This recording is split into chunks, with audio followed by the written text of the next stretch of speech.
Hi students, and welcome to today's live IELTS class. We are looking at IELTS listening section about zoos and turtles, part 3 and part 4, the more challenging parts of the class. Of the class and the exam, of course. So the IELTS is designed so each part of the listening section gets progressively more and more difficult. We did part 1 and part 2 last week. If you missed that, not a big deal. You can check that video out later on the YouTube channel. Everybody, these materials are presented to you by aehelp.com for academic IELTS. And gieltshelp.com for general IELTS. Please visit us there to get all of our practice exams, listening exams, apps for your phone, interactive course, and much, much more. This is aehelp.com here. All you need to do to join the premium version of the package is click this big red button to join right there above my head. It's a one-time payment, lifetime access. It's not a subscription model. You don't need to pay every month. You don't have to cancel it. It's yours to keep. We are an IDP affiliate. We are a British Council partner and an IELTS test registration center. Welcome, Carolina, our chat moderator. Good to see you here. You can ask Carolina questions as well. You can see her in blue. The general IELTS is gieltshelp.com. It's the green background. And again, just click that big red button and you are good to go. Everybody, we help thousands of students every month to do better on their IELTS exams. So check that out and become one of our success stories. We will use this website, aehelp.com, in a few minutes to start the listening audio. We are looking at this test here. This is our 4th exam, and we're looking at part 3. In 2022, they changed the heading from section 3 to part 3, so it's not so confusing. Yeah, happy Women's Day, everybody. It is International Women's Day, so do something special for those women in your lives. Gentlemen, buy a rose, give a hug, take them out to dinner. Happy Women's Day. We all have mums, and we all have some special women in our lives, I'm sure. So think about that in the course of today, or hopefully you thought about that. I guess in a lot of countries it's much later than for me. For me, it's just 7:33 right now. Welcome, Elizabeth. Hi, Fuang. Good to have you again. Asha, nice to have you in here. Suzata, nice to see you. So this is part 3. It's got 10 questions, and then part 4, it's got another 10 questions. Part 3, the topic is zoos. Part 4, the topic is the loggerhead turtle. We looked briefly at those topic headings in our class last week so that we can think about them. Remember that strategy that I mentioned where I said that for the listening at the very beginning of the listening section, when you start your IELTS exam, you need to look at the topics of all 4 parts, and you're allowed to do that. And you should, so you think about them, okay? All right, hi, Levy. Okay, everybody, premium students will have some Zoom classes coming up. I'm going to send you those Zoom class links later today, so you should have them within the next 24 hours. For those of you who are not premium students on the website, you can check out those classes, those premium student classes on YouTube as well. They are right here. I put the link in the playlist there. And again, on the websites, you can use this code Technique9 to get a 10% discount on the websites. The apps are Academic IELTS Help and General IELTS Help. And the Instagram profile is IELTS_AEhelp and GIELTS Help. You can also get access to the premium courses through Shopify, right through YouTube, through shopping. If you go to Shopify, it's right here. I think Carolina can help you with that as well. She's here to guide you. If you like video editing, you can also send us a CV. We're always looking for new video editors to join our team. And for sending emails, questions about English, IELTS, video editing, send me an email to adrian@aehelp.com or admin@aehelp.com. The schedule. Part 3, Part 4 listening right now. Tomorrow, speaking Part 2 and speaking Part 3. Speaking Part 3 live class tomorrow will be on the website at aehelp.com. Then on Sunday, premium Zoom class for premium students on the website with cameras, audio, interactions, speaking practice exams. And then we've got a new video coming for you on YouTube in the next 24 hours. Until then, you can check out this one that teaches you about present perfect. Okay. Students, subscribe. This is a subscribers chat class. Of course, everybody is welcome to watch. Let's get into some IELTS listening strategies for Part 3 and Part 4. Listening, Part 3 and Part 4, they're more challenging. The paraphrasing between the audio and the questions is more complex. So here's my first tip for Part 3, Part 4. Paraphrasing in Parts 3 and 4 are more complicated.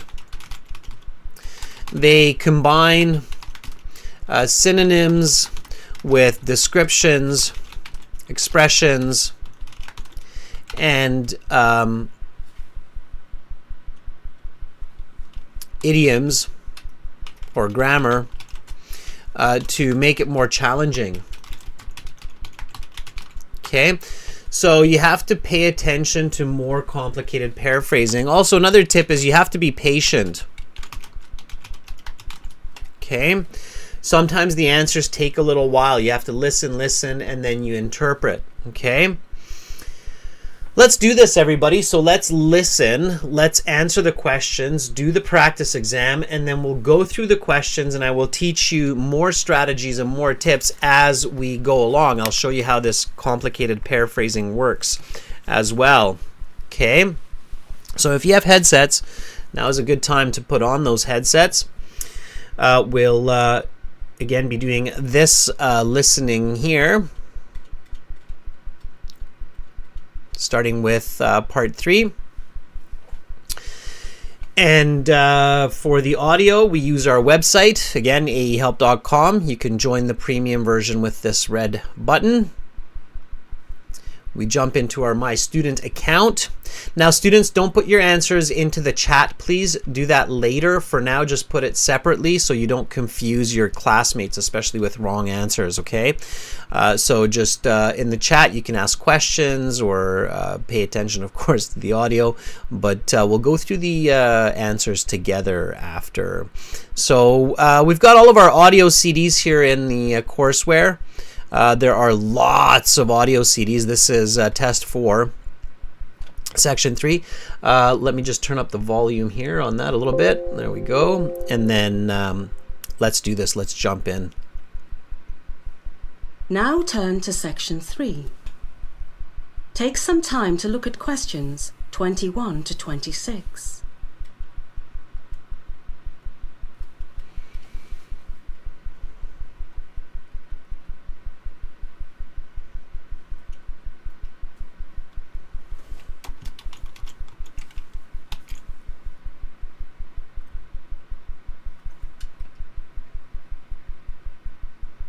Listening, Section 3. You will hear a panel discussion on the ethics of zoos. Now listen carefully and answer questions 21 to 26. Welcome everyone to this very special evening. Tonight's speakers are two distinguished scholars. Dr. Henry Gergen from the University of Edinburgh is a philosopher and animal rights advocate. Dr. Gloria Mesto from Trinity College Dublin is an animal conservationist. Welcome to you both. The topic of tonight's discussion is the ethics of zoos. Here is the fundamental question. Is it right to house animals in zoos, or should they live freely in nature instead? As an animal rights advocate and theorist, I have clear views on this question. To me, it is fundamentally wrong to lock up animals for human enjoyment. I believe that in many important respects, animals are persons and should be afforded many of the rights that human beings have. Chief among these is the right to liberty and the freedom to achieve one's desired ends in life. Clearly, these rights are abrogated by imprisonment within the zoo. Moreover, in many cases, animals in zoos are treated inhumanely and are subject to confinement in extremely small spaces. While regulation of zoos may help mitigate some of these problems, I maintain that zoos are fundamentally unethical. I certainly understand Dr. Gergen's position, and I do agree on some of his points, most notably that zoos must be held to higher standards of animal treatment than they are currently. But my colleague fails to consider an important point in favor of zoos. The conservation of species is an incredibly important endeavor, and zoos are on the front line in the battle to save hundreds of species of animals around the world. Zoos often employ some of the leading experts in the field who are best equipped to carry out this important task. It is for this reason that I believe zoos are justified. Though they may not be perfect, I believe zoos and the experts they employ play a critical role in the conservation of species and therefore are ethically permissible. Dr. Gergen, do you have a rebuttal to that point? Yes, certainly. While I appreciated Dr. Mester's position as a conservationist, and I do appreciate the work she and others like her do for animal welfare around the world, I must disagree with her.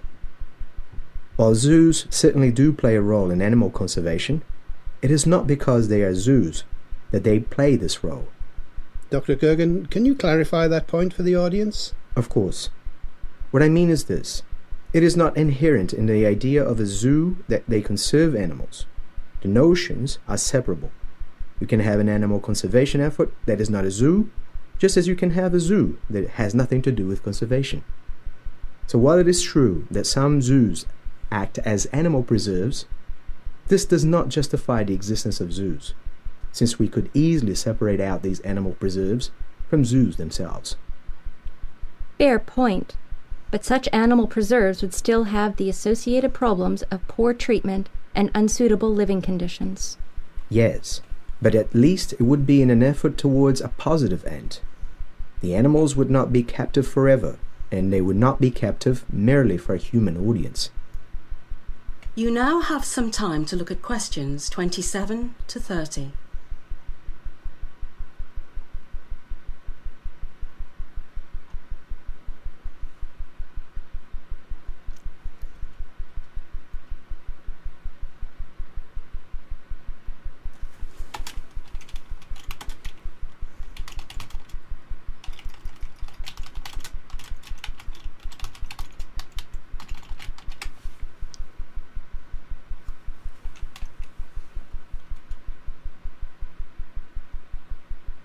Now listen to the rest of the interview and answer questions 27 to 30.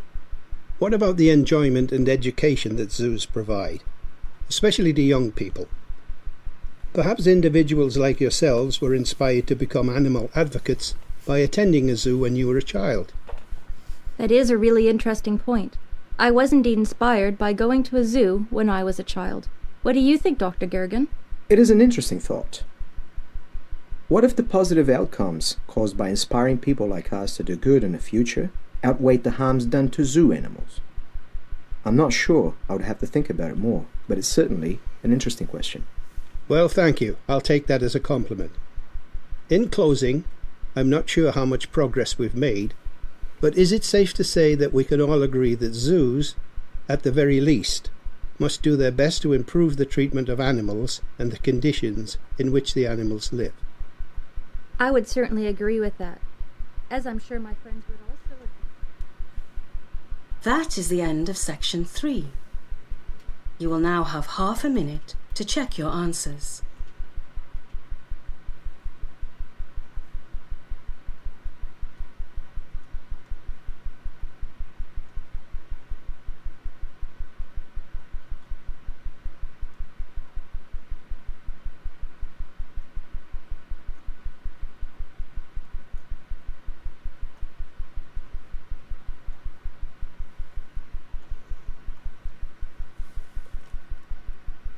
All right, students, you probably saw me answer a few of those questions at the end, and I'll show you what I did there.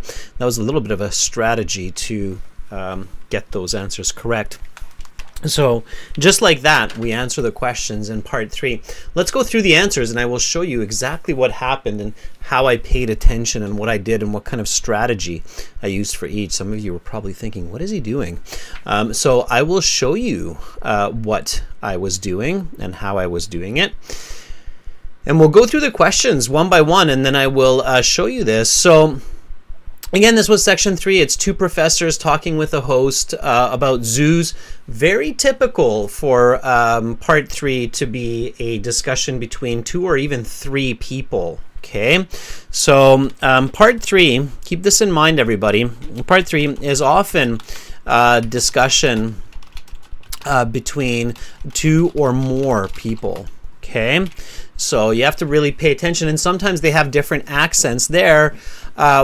We had 3 people from 3 different countries. Can anybody guess what countries? Like the host was from one country, the woman professor was from another country, and the man professor was from a 3rd country, all different English-speaking countries. Does anybody know? Kushal, IELTS exam is not based on luck. That would be awful. if it was just a luck-based exam. It's definitely based on skill. Millions of people being tested on luck is not a functional system. No, there is skill. So the host is from England, Polly. That's right. He's British. He was from England. Exactly. Not just British. He's specifically from England. Yeah, you're right. So the woman, where was the woman from? Can anybody guess? Based on the pronunciation. Students, it's very important that you listen a lot for British accents. So tip for IELTS listening, be familiar with the British accents, but also be familiar with American, Canadian, and Australian and New Zealand accents. Okay, so sometimes some of the speakers are from those countries. Wales, not so much, Polly. So the woman was from, you should be able to figure that one out if you listen to me carefully. Hint, hint. The woman was from Canada. Okay, she's Canadian. The host was English. Woman is Canadian. And the man is, looking at the chat, the man is New Zealand. Or, as they say, Kiwi. Okay, so you probably thought that man's accent's a male professor is a little bit different. So there you had 3 different English speakers. You had English, Canadian, and New Zealand. Okay, and those were the 3 accents. All right. So here we go. Let's answer these questions. Dr. Henry Gergen, which university is he from? A, University of Edinburgh, or B, Trinity College Dublin. Now, in your paper-based exam, you will have your answer sheet where you're putting your questions, and in this case, your answer sheet will have these boxes, and it will say question 21. So for this one, you need to put 1A, 2B. That's right, Polly. 1A, 2B, like that. And then you get answer 21 correct. If you put 1A into 21 and then 2B into 22, that's going to cause some issues. So pay attention to the question number and what you're doing. Okay, this is just one question here. So if you got 1A, 2B, you got it correct. This was fairly easy. They will often give you kind of easier questions for the first one. I usually find that for each part of the listening, like part 1, 2, 3, 4, either the first 1 or 2 questions are very easy, or it's like really difficult. I don't know why, but it's either a very easy question or a very difficult question. I think it's to see if you're paying attention at the start of the listening. Okay, IELTS is testing your thinking just as much as it is testing your English as well, because they're entrance exams, right? So keep that in mind, everybody. Again, I tell you about that often, but I think a lot of people don't really pay attention. So it's not a luck exam. It's a proficiency exam. So note, IELTS is a proficiency exam, not an ESL exam. Okay, a lot of students think it's an ESL exam. It's not. It's not an English as a second language exam. It's a proficiency exam. It is testing your English and your thinking skills, as it is used for entrance to a university, a country, or a job, right? That makes sense. Okay. It's not checking just to see if you can speak English. It's checking to see how you think using English.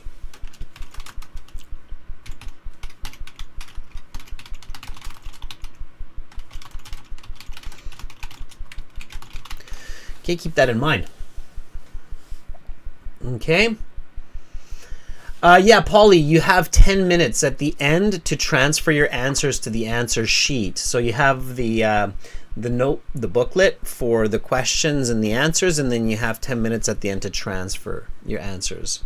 Okay. All right. So let's go back to the questions.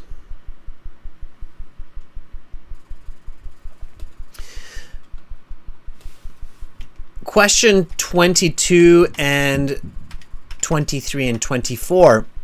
Which 3 of the following are arguments given against zoos? Now, some of you who have seen these exercises before, you know that this kind of a question where you basically have multiple choice. So you have 3 questions, you have 6 choices in this case. It's very difficult to answer these while you listen. Okay, so this type of question is very difficult to answer while you listen. So what you have to do is you have to take notes. All right, and these are the notes that I wrote down. How many of you were trying to write down some notes while you heard this part? This is an actual question. I'm going to ask you this in the chat as well. So how many people were taking notes during this part of the listening? Okay, so you saw me do it. I was writing down, is it right to have zoos or no? It is wrong to lock up. If I write a little bit slower in English, then I would just go wrong to lock up. Animals are persons, same rights, right to freedom, treated inhumanely, small spaces, unethical. How many of you actually wrote down some notes on a note paper or in your phone while you were listening to the speakers discuss the arguments against zoos? Okay, so who was actually writing down these notes? That's an actual question. If you were, just like put up a hand, send me an emoji, say I did, or you can say no, I didn't, or I forgot to, or I wasn't really paying attention, didn't have time. I'm curious. I think some of you have watched these lessons before, and you probably knew that you should be taking notes for this type of question. So who was actually doing it? You have to practice this skill at home before. Okay. Straightforward says, I don't actually take notes to not miss answers. Unfortunately, in this type of question, that is how you miss answers, or that's how you get the wrong answers, is you're just listening. Okay, so I kind of agree with you, straightforward personality, that you can miss answers if you take notes, except for this type of question. For this type of question, it's actually the opposite. It's notes that help you answer this. Okay, Asha says, yes, I do sometimes. Carlos says, I did. Stan says, I did. Polyneva says, +1 for you. Yeah, okay. So here you have to take notes, because what happens, straightforward personality, is with this one, the choices get really confusing because you're trying to read all of this information while you're listening, and it's too hard. It's actually more distracting than if you just take notes. So keep this in mind, everybody, and you will have at least one of these in the listening, maybe even two. Okay, so for multiple choice,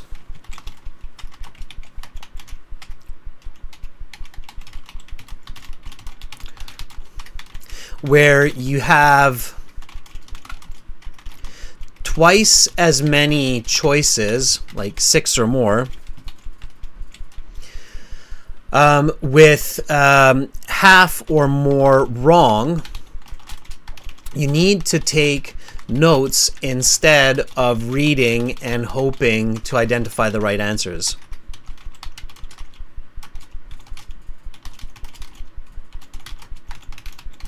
Even if you're a native speaker of English and you have good test skills, trying to find the right answers while you're listening is super hard, almost impossible. I've done it, but boy, is it really ever tricky. Like, you really have to. And I've realized, okay, if I just take a few notes, it's actually way easier. It's way easier. Okay. So for this type of question, it is way easier to take notes on the information in the question and then answer. Okay. So let me show you what I mean. So in this case, the question is, what 3 of the following arguments are given against zoos? Okay, so it's like, why are they wrong? So you're going to hear the speaker say something like, zoos are wrong because we shouldn't be supporting zoos since there is no good reason to have a zoo in your city because, right? So they're going to give you these different ways of why zoos are bad. And then you have to just kind of listen to what they're saying, right? So make that list. Does everybody get it? Okay. So here I took these notes and then I can match them up. Okay. So the animals are treated inhumanely. I literally have that in my notes. Okay. So that's why I know that A is a correct answer. They're treated inhumanely. It literally says animals are treated inhumanely. Okay, A must be a right answer. Animals are persons. This is a tough one. If you don't actually take notes, you might not get that one. Here I have animals are persons. B. Okay. Persons here does not mean people. They're not human, obviously. The speaker hasn't lost their mind. They just mean they're individuals. Like an animal is a personality. Okay, they have character. They have individuality. It's not just a dog. That dog is an individual. It has its own emotions, thoughts. It's a person. Does that make sense? Okay, so the man actually said animals are persons. If you don't take that note, you're going to be like, oh, animals aren't people. That's wrong. So you'd mark it as wrong, but it's actually not wrong. He says that. Okay, Polly says they have souls. Exactly, Polly. So they have souls. That's what this means, that they're persons. They're not soulless, right? Okay, the conservation of species, see, that would be a positive. So that's definitely wrong. That's not logical. Animals should not be in prison. Now, a lot of people would think, oh, D is correct. And the man does not say that they should not be in prison. Animals are not in prison. Prison is different. He says that animals should not be, there shouldn't be imprisonment of animals, but it's not the same as saying they are in prison. So that's wrong. Okay, a prison is a jail. They don't talk about animals being in jails. Okay. Animals are human beings and should be treated equally. Animals are not human beings. Okay. It's a centaur. It's got a horse body and a human head. No, they're not centaurs. If we had centaurs, we probably wouldn't keep them in zoos. Maybe we would. But they're not human beings, right? Animals are persons is not the same as human beings. And then they are fundamentally wrong. He says that. It says they're just wrong. It's wrong to lock up animals. It's unethical.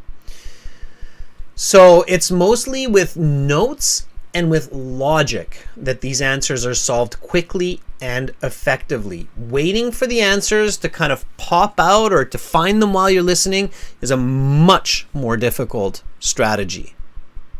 Or listening for even key words. Okay? Everybody follow me on that. Practice it, because you can pick up 2-3 extra points really easily, and that could be the difference between a half a band score. Okay, so does everybody get what I'm saying here? And your notes don't have to be complicated. They can just be 2 words. Okay, so hoping that answers will pop out, or that you'll catch them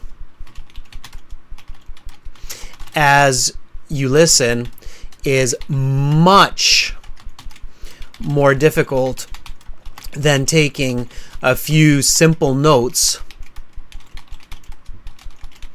on the answers and using logic to match and deduce the right response. Okay, for these multiple choice. Everybody got that? Okay, I guarantee, I promise you that if you practice it this way, that you'll do better.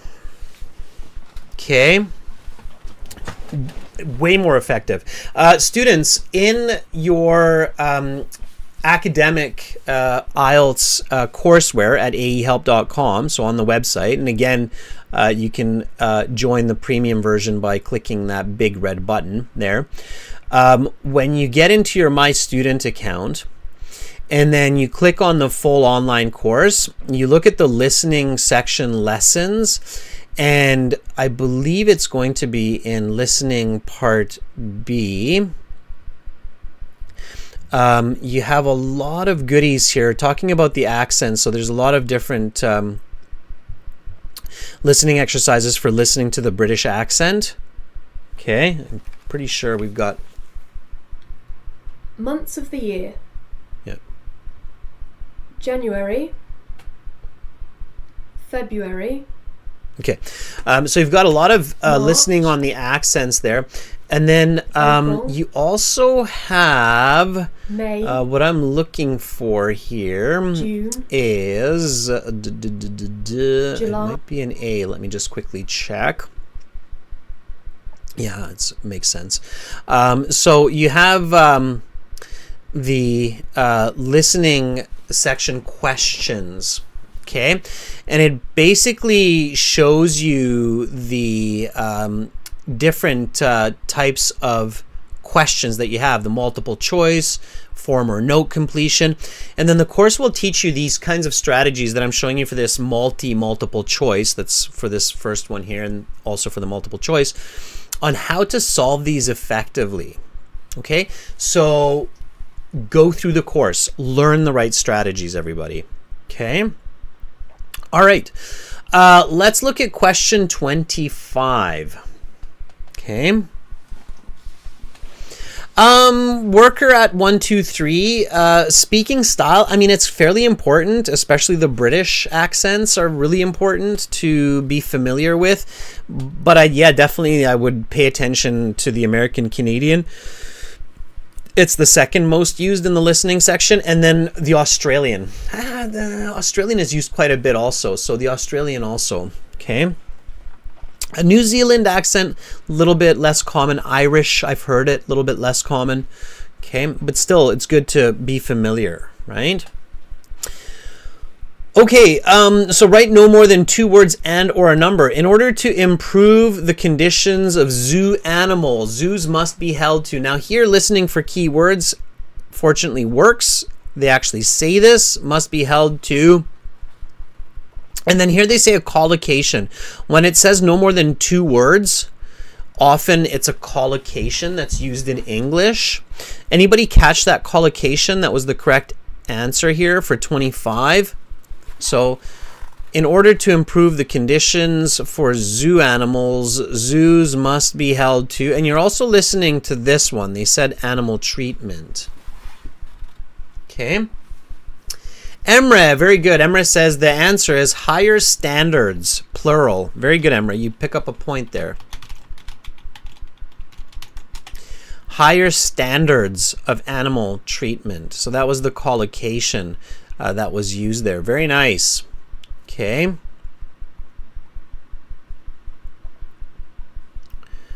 And for those of you who got that, you got 1 more point. Okay, for those of you who are just joining in, we're actually going to do more listening here in a few minutes for part 4. Okay, so function can be performed by animal something. So while zoos do conserve, this was an interesting one, everybody. This fill in the blank, you have to be really patient. Remember what I said, that you need to exercise patience in part 3 and part 4. Sometimes the answers come quickly, sometimes they come slower. So, like students will say like, oh, in the listening section is the answer basically like every 10 seconds. It's a common question by students that I get is in the listening section, are the answers like every 30 seconds? The answer is no. Especially not in part 3 and part 4.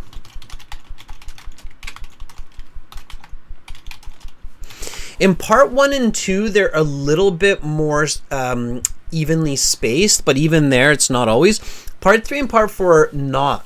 Right? So the answers can come, it's called random intervals. The answers can come in random intervals of 10 seconds or 1 minute, 1 minute or even more. So you might have 2 answers within 20 seconds, and then the next answer isn't coming for like another minute. So you have to just listen, and be like, oh, there's the answer. So it's not like, oop, answer. Oop, answer. Oop, answer. Because then students would just train themselves to try to listen to answers every 30 seconds. And that wouldn't work. That's not English. It's a trick. Tricks like that don't work in the IELTS, okay?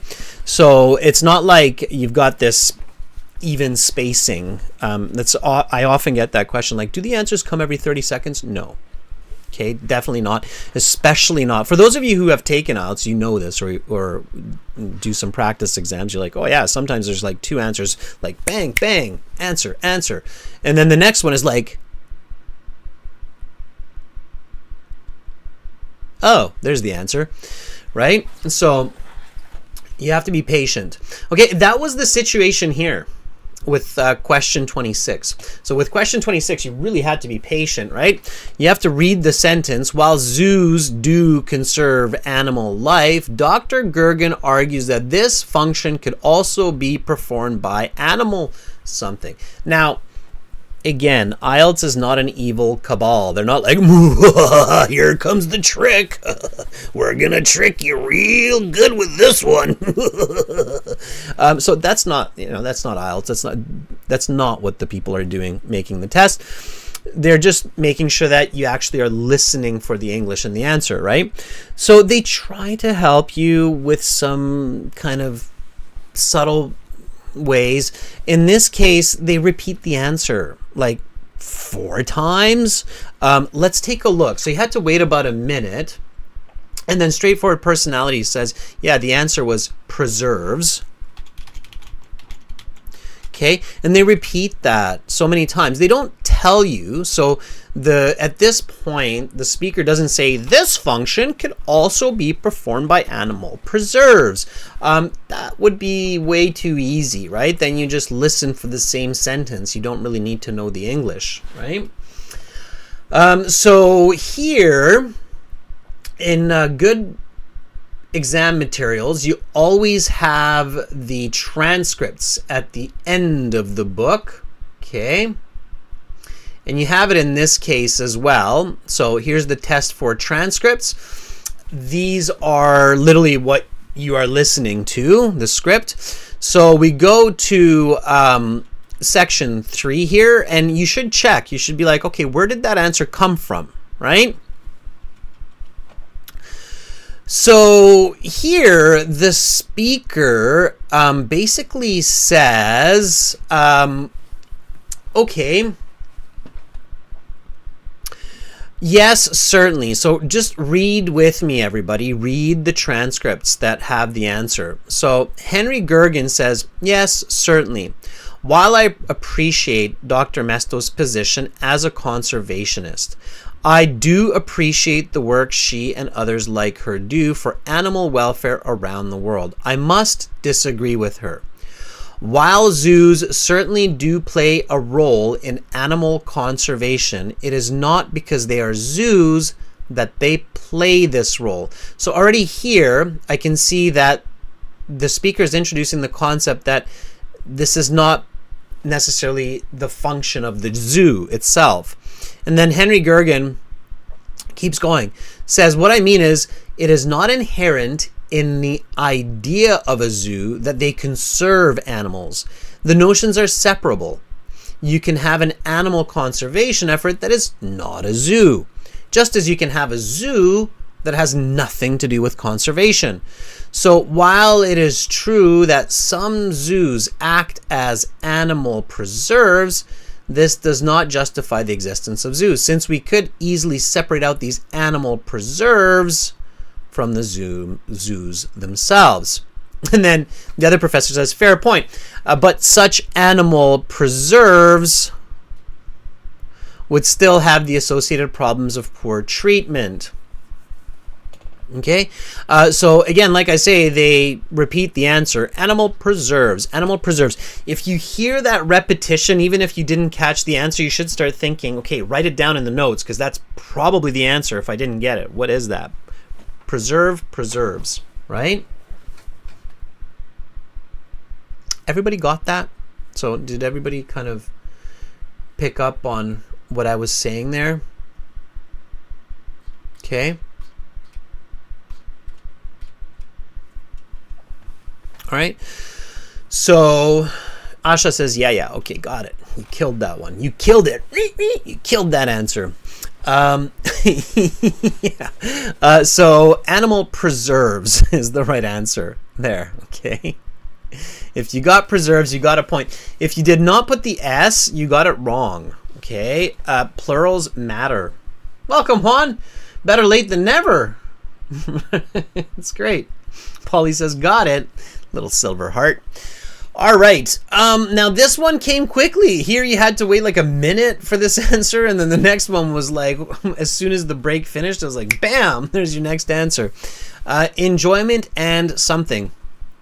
2 nouns. You see this is a noun, so it has to be noun and noun.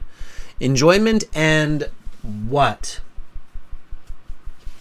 Umiu says, yeah, let's go to the next question. I got it. Education. That was a gimme. They sometimes will follow difficult questions with a little bit of an easier one. So here, enjoyment and education are 2 key positive attributes of zoos. Yes. Okay, 29, multiple choice. You're listening for the answer. Again, notes are good for multiple choice. According to Dr. Gergen, does the value of inspiring young people outweigh the negative aspect of zoos? So I'm listening to Dr. Gergen's voice, the man, the male professor, and I'm listening for something like him saying the worth of inspiring, or the fact of motivating people, because motivate and inspire are similar, right? Or encouraging youngsters, okay, is. And then he says, for sure, or no, or he's unsure. Yeah. He says, I'm not sure. Right? I'm not sure. Okay. Now, when you have this, like quotations, interesting question, they will say that exactly. So they will say, that is an interesting question. What was the interesting question? A, whether zoos are ethical.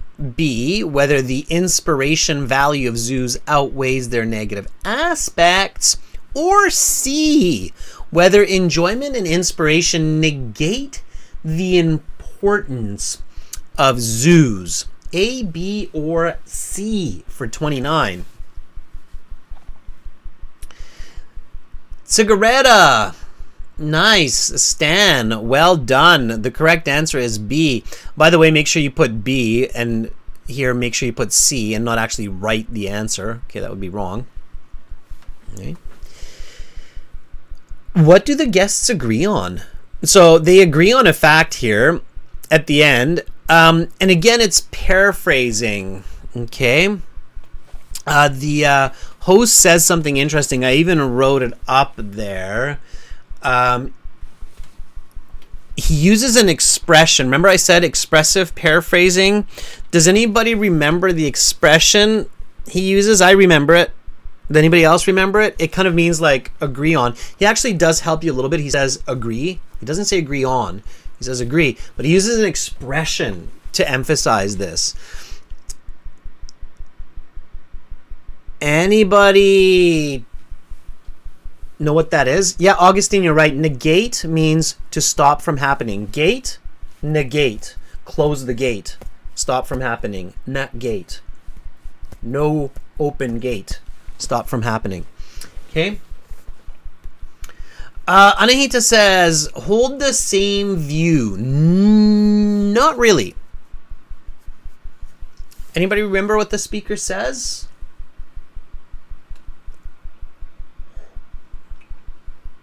He uses an interesting expression, and this is what you want to check in the transcripts. Good IELTS learning materials have transcripts for the listening section, like our exams in our premium course. So you want to use the premium course, okay? For these reasons. He says, safe to say.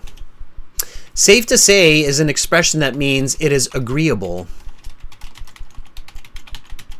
It's safe to say that transcripts help you to study for the listening section. It is safe to say that zoo conditions need to be improved. The answer was A. Okay, so everybody remembers that now, where the host is like, is it safe to say that we agree zoo conditions need to be improved? Okay. We are listening to part 4 right now, straightforward personality. But just before we listen to part 4, we're going to do it right now. But just before we do that, how did you do on part 3, everybody? How many did you get correct from 10? So what was your score out of 10 on part 3? How did you do? If you're going for a band 7, 8, or 9 in part 3 and part 4, your goal should be at least 7 plus. Okay, 7 or more. All right, straightforward personality says 8. Emma says I missed 1, so 8 and 9 are good. Polly, 9 is good. Okay, Asha, 7 is good. You're on your way to a good score with that. So 7 is good. Okay, if you're like down at 3 or 4, so Umiu 2, you need to really definitely practice a bit before the test. Okay, you want to aim for at least worst case scenario 6, but hopefully 7 or more. Okay, because how do I know this? Okay, well, how do you know this, Adrian? Well, I'll tell you. No, students don't speak like that. But how do I know this? Because I know that if you're getting like let's say 5 wrong on part 3, you're getting 5 wrong on part 4.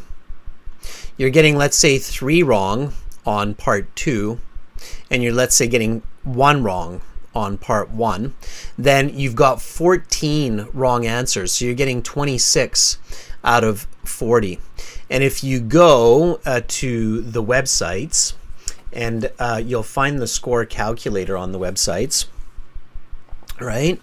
So again, remember, part 1's the easiest, part 2's a little bit more difficult, part 3 and 4 are generally a lot more difficult. So if you're on the websites, this is the URL for the score calculator, by the way, and you just got 5 on part 3, part 4, you got, let's say, 7 on part 2, you got 9 on part 1, which is kind of the typical, then you got 26, and 26 is a 6.5, so you're not getting a band 7. Okay, 27, still a 6.5. 28, still a 6.5. 29, still a 6.5. 30 is a band 7. So if you're getting 5 wrong on part 3 and part 4, that means you have to get a perfect score on part 1 and 2 to get a band 7. Follow me? Okay. Yes, they are. Anahita, every single listening exam is a new exam. They create a new listening exam for every single IELTS test. That's one of the reasons it's so expensive, because otherwise people just tell everybody what the answer is. Some people have really good memory. They would just say, hey, these are the questions. That's what you're listening for, right? Elizabeth says, okay, I got that. I got why you're telling me I need to get 7 or more on part 3 and part 4 to get those higher scores, right? Let's practice to get those higher scores, everybody. Here we roll. Here we go. Part 4, no breaks. All 10 answers coming at you all in one go. Okay. All right. Let's do it. Let's listen. Let's answer, everybody. Let's go back to the student account. So again, you join the premium version with the big red button.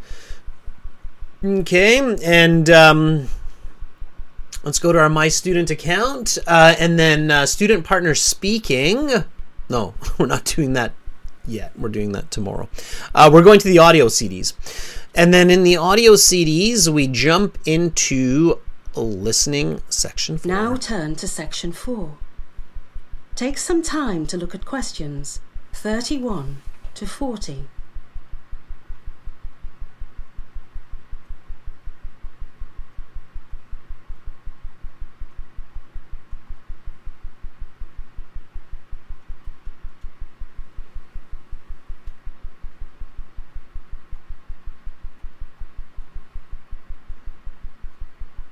Listening section 4. You will hear a professor discussing the migration of loggerhead turtles. Now listen carefully and answer questions 31 to 40. It's late April on the South Atlantic coast of North America, and one of the most remarkable journeys in all of nature is about to begin. The loggerhead turtle, whose natural habitat is the open ocean, has to seek dry land to lay its eggs. The sandy beaches of Florida provide a perfect nesting spot, with soft sand that can be dug up by the persistent flippers of the female loggerhead. Over the course of the next 3 months, hundreds of thousands of eggs will be laid on such beaches. Many of these eggs will become the victim of predators, but many will survive to hatching, which occurs 2 months after being laid. Hatching marks the beginning of an incredible journey for the loggerhead turtle. Almost immediately upon hatching, the young turtles, known as hatchlings at this point, head for the open ocean. The ocean, while full of its own dangers and predators, provides a relative safe haven for the hatchlings away from many of the predators that live near the shoreline. These young turtles embark upon a journey that will take them upwards of 13,000 kilometers around the North Atlantic. Many animals make large and incredible journeys, but what makes the loggerhead turtle's migration so notable is the speed at which the animal moves. While many bird species make similar journeys, they move at velocities much faster than the loggerhead turtle. This slow-moving beast travels at the remarkably sluggish pace of only 3/4 of a kilometre per hour. This means it will take the turtle a minimum of 17,000 hours to complete its migratory journey, not even taking into account stops for feeding and sleep. To put that number in perspective, 17,000 hours is approximately 2 years of non-stop swimming. That the loggerhead turtle makes this journey alone makes it all the more impressive. From birth to adolescence to adulthood, the loggerhead turtle is a solitary traveller. But how does it know where to go? Doesn't it need a parent to help it know the route? This is where the loggerhead becomes even more fascinating. Recent research tells us the loggerhead uses the magnetic field of the Earth to determine its migration route. Because the Earth's magnetic field differs in each location around the world, the loggerhead turtle can use it as a kind of innate roadmap, illuminating the way to where they need to be. One example of this is the behaviour they exhibit when they encounter the particular magnetic field off the coast of Portugal. Instead of continuing north, towards the cold waters of northern Europe, they sense the magnetic field and turn around, instead heading for the warmer waters of northwestern Africa. And it is not just that the loggerhead turtle has a sort of innate compass. They are able to determine, with surprising precision, their latitude and longitude. They know exactly when to zig and zag to optimise their migratory pattern. Even with their incredible ability to know where they are and where they need to be, the survival rate of migratory loggerhead turtles is incredibly low.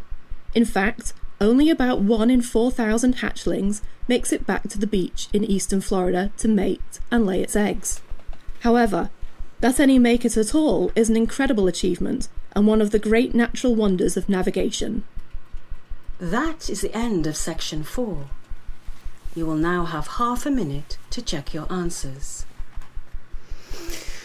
All right, students, and again in that half minute, I'm checking my answers for part 4 while all that information is fresh in my brain, because now in the paper-based exam, I have about 10 minutes to transfer my answers to the answer sheet where I can check the spelling, I can check the logic of the answers again.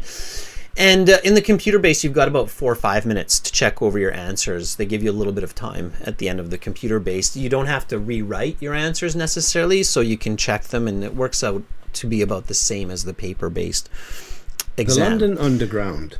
All right, One of the let me most stop the notable audio. I can aspects hear of it London. continuing Yeah. there. There we go. It's the reading passage. By the way, we have audio for all of our reading passages as well. You don't have that in the IELTS exam, the actual IELTS exam. You don't have audio for the reading. But for study materials, it's super effective to have reading audio. And again, you only have that in the premium version of our course. So yet again, I have to tell you that joining that premium version is worth the few bucks that you invest. There it is. Click it, use it. It's not a subscription model. Okay, so having said that, let's look at the answers here. Okay, so it's right, no more than 2 words and or a number for each answer. The loggerhead turtle has to seek dry land to lay its eggs. The sandy beaches of. Pay attention to the words before and after, because they're going to paraphrase or use those. And it also gives you the word form. You know that this is a noun. It's the sandy beaches of a place, right? A place noun. Anahita, Elizabeth, Straightforward, Polly, Desler all say it's Florida in the U.S. It is. They close the beaches during that time to help these animals. So Florida, US, those beaches, you cannot go to them. They protect them, they guard them. It's extremely frowned upon to try to I think they actually arrest people if they go to those beaches that time. They're endangered species, and so they try to protect them. So if you're in Florida, you try to go to those beaches. I think they have special like tours or something where they have like a kind of a, but they really try to keep people away. Anyway, it's Florida. Capital F. You gotta have a big F. Small f, wrong answer. Capital F. Has to be a big F. Okay. After hatching, flowcharts, fast. The answers are fast, fast, fast. You have to look at the spaces before and after. After hatching, the loggerhead turtle immediately heads for the ocean. The ocean is safer than the shore because it has fewer what? That's right, Augustine. That's right. Okay. And make sure your spelling is correct. It's small letters here. Yes, you can write all capital letters. Just make sure you're consistent. It's predators. Predators are what attack and eat the other animal. Predator. Okay. Amber says, I was expecting the name of the bird. It's unfortunately not just birds. It's all kinds of predators. So you've got different kinds of predators that kill these little turtles. They even have to really work hard to keep cats away, of course, because cats will go and try to kill these little, like house cats, these little hatchlings. So they try to actually keep the predators away nowadays. To try to save as many of these turtles as possible. So it has fewer predators. The turtles embark on a journey that will take them... This was a number. Okay, when you see a word like kilometers, you know that you're expecting a number. So this has to be a number. Okay, if you didn't put a number here, you got to really think, what am I doing? 13,000. Please don't put the word, put the number. Okay, it's faster, it's easier. 13K is okay. Just make sure it's a big K, Elizabeth. Not a small K, a big K. Okay, 13K, big K. Do not put a period, everybody. In English, we do not use periods because that's a decimal system. Then it means 13.000 kilometers. That means basically the turtle has just gone from my place down to the grocery store to buy some cabbage. Okay, no, they're crossing the entire world, not just getting cabbage at the local grocery store. So it's 13 comma or just 13,000. Okay, no period. All right. Around the Atlantic. While long migratory journeys are fairly commonplace in nature, what makes the loggerhead's journey especially notable is the extremely what? Do do do do do do do do do do do do do do do do do do do. Ooh, look, it's seaweed. Anahita, it's definitely not fast. It's slow. Okay. It's slow or sluggish. She compares the migration to birds, right? She's like, birds are fast. I mean, they're fast, right? And there's a turtle. It's a turtle. It's like, it's sluggish is the best answer. They'll take slow. They said slow. But sluggish is the best answer. Slow or sluggish are correct. What is a slug? A slug is a snail that lost its house. It doesn't have a house. Okay, everybody? Snail? Yes? You got it? So this... I always teach this. I love teaching you this part of this lesson. This is a snail because I don't know why, but I think it's just fun to draw snails. This is a snail. If it has no home, then it's going to be sad. It's crying. This is a slug. Snails, they got a home. They're happy. Right? Polly says, yep, it's a homeless snail. It's a slug. Poor little guy. Actually, big guy. Slugs are usually bigger than snails. Sea snails, though, interestingly, we don't call them sea slugs. Sea slugs? Sea snails? I'll have to check that out. But I think sea snails don't have homes. And we still call them sea snails. Maybe we do call them sea slugs. Check that one out. Anyway. If in my next life I have to be reborn as a snail or a slug, I'd rather be a snail. It's a cozy little home. Lets me have a good sleep. Nice little bed inside. All right. So sluggish. It's a adjective. Slow as a slug. Sluggish. Okay. Sluggish. If you feel sluggish, then there's another word that we use. Sluggish. Slow as a slug. Think about the word. Think about this. The phrase "I feel." You'll hear English speakers say this. I feel sluggish today. What's the technical way? I am la something. Let's see. Who knows this advanced vocabulary? Okay. I am something today if I want to use the high level vocabulary. Okay, if I'm kind of like slow, feeling a bit tired. It's good to know these words, right? You sound pro. I love it. He says, I'm lagging. Lagging and lazy are not that high level, Sanjana. Thank you. It's lethargic. Anahita, very good. Lethargic. I think it's L-A. Lethargic. It could be. Yeah, it's L-E. Sorry, I confused you. Yeah, Anahita has the right spelling. It's L-E. Lethargic, not lethargic. It's lethargic. I am lethargic today. It means I'm sluggish. By the way, students, when you hear new words, when you hear new sentences like that, then repeat me. So I am lethargic. I feel lethargic today. If you don't get good sleep, if you were really active yesterday, like you did a lot of running, jumping, you might, or you did a big hike, you might feel kind of exhausted or on the tired side. Jezreel, good to see you, a member that we don't often see. Augustine says, you tricked me on that one. I would have told you lethargic if I knew the correct spelling. Yeah, lethargic. Yeah, Anahita knows I'm a terrible speller.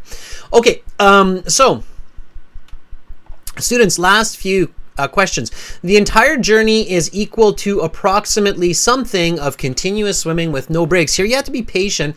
They say something crazy like 20,000 hours of nonstop swimming or something, but then she says something simpler. That's better. It's a better answer. 2 years. That's right. 2 years of continuous swimming. Okay, so she's like, okay, that number's crazy. So to put it into perspective, it's like 2 years of continuous swimming. And they don't swim like that. They swim like this. So 2 years is better. They will probably take the number 17,000 hours of swimming. You'd have to do something like this, and they'll probably take that. But the better answer is definitely 2 years. You always want the better answer if possible. Okay, so option A here is 2 years. All right, let's do this. 36 to 39. Summary completion. Okay, as incredible as the loggerhead turtle's journey is, what makes it even more impressive is that the loggerhead is a something traveler. Adjective, meaning alone or by themselves. The correct answer here is not solitude, Akash, because solitude is the noun. It has to be an adjective, which is solitary. Traveler. Okay, so correct answer is solitary. The noun form is solitude, Akash, but you would get that wrong here because we need the adjective form, as Tsigareta is saying and Asha is saying. Okay, traversing the open ocean on its own for years at a time. Scientific research has in recent years told us that it is through a connection with the Earth's something. A little bit of a scientific collocation here. Of course, it's part 4. They're testing higher band scores. They want to know, hey, do you understand this? Very good answer. Magnetic field. That's right. The Earth's magnetic field. That the turtles find their way around the ocean. For example, the turtles are able to sense something off the coast of, so it's kind of like what we started with, the beaches, sandy beaches of Florida. Here, they're much further along on their journey, and they're sensing off something off the coast of a country before they head for Northwest Africa. Now, if you've got a map in your head, you might be able to guess the country if you missed it. It's Portugal. Oh gosh, write a small p for a country, you'll get it wrong for sure. It's a proper noun. You need a big P. Okay? Portugal with a big P. Do not write a small p for a country name. You will get it wrong. No doubt about that. The IELTS examiner will see it right away and they'll go on the paper base. They'll go, that's wrong. Portugal, big P. That makes them change their direction and head for Northwest Africa. Notice names, Africa, big A. Possessing more than a simple compass. A solitary means alone, by yourself, Desler. I'm a solitary computer programmer. It means I sit by myself and program away. Solitary programmer. Possessing more than a simple compass, the loggerhead can innately sense its latitude and longitude. Two very good words to know in English, latitude, longitude. If you're ever on an adventure in the world, in the Himalayas, in the Swiss Alps, in the middle of the ocean, sailboating, and you're lost, You need to say, anybody have the latitude, longitude? What are your coordinates? Those are your coordinates, your latitude, longitude, right? So the Earth has imaginary lines that are the latitude and that are the longitude, or you hear some English speakers call it longitude. It's fine. All right. Last question. Approximately what percentage of hatchlings make it back to the breeding ground in Florida? I felt so sad when I heard this the first time. I still feel kind of sad. It's terrible. It's awful. I do not want to be born a loggerhead turtle, because I'd probably die in the first day. So not a lot. The correct answer is A, 0.025%. Okay. She says 1 in 4,000. It's 0.025% is the correct answer. All right, students, how did you do on the listening? I know some of you were in class last week and this week. Again, for those of you who missed last week's class, not a big deal. You can listen to part 1 and part 2. Just find it on the YouTube channel. So if you look at last week's live classes on the channel, you'll find that. It's great. You'll be able to do that. So it is, what's your score here out of 40, everybody? Try to give me your score out of 40, and then we can check your band score for the listening section. So if you were here last week and this week, what did you get from 40? Akash, if you got 9 out of 10, or Polly, if you got 8 out of 10 on part 4, that's great. Those are some solid scores. How did you do on the whole of the listening? So today and yesterday, count up all of your answers. Okay. All right. What did you get? Again, the score calculator is on the website. Nope, that's the course. Let's go for the score calculator. There we go. So for instance, like if you got 25, you got a band 6. If you got 35, you got a band 8. Stan says 37. 37, Stan is a band 8.5. That is super. Okay. Polly says 33 to 35. Well, on the low end, you got a 7.5. On the high end, you got an 8. That's the difference between 33 and 35. 33, you got 7.5. 35, Polly, you got 8. Okay.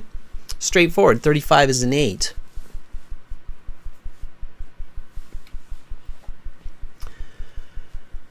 A tilt of the Earth's axis, capital E, Anahita, causes the seasons, not the latitude, but a tilt of the axis of the Earth causes seasons.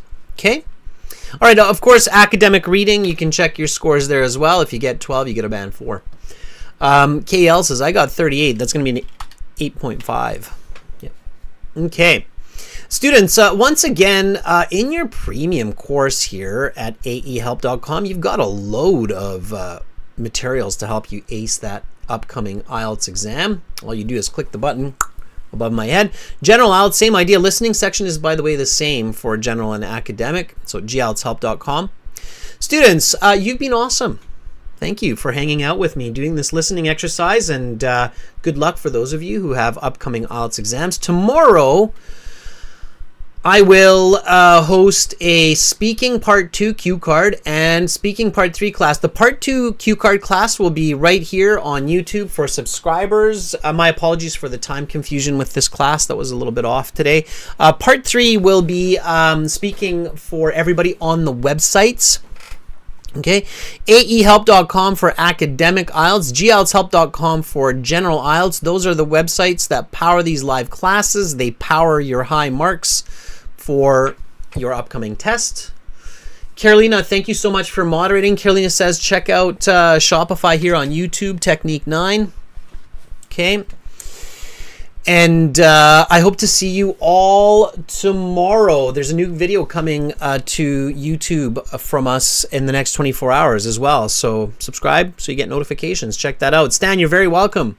Elizabeth, you're welcome. Have a beautiful day as well. Roblox, online IELTS tests from Russia these days because of the situations going on. I'm not sure. It's tough. You might have to VPN. Check it out. Okay. All right, everybody. That's it for now. I will see you again tomorrow. Much love to all of you, wherever you are in the world today. Bye for now.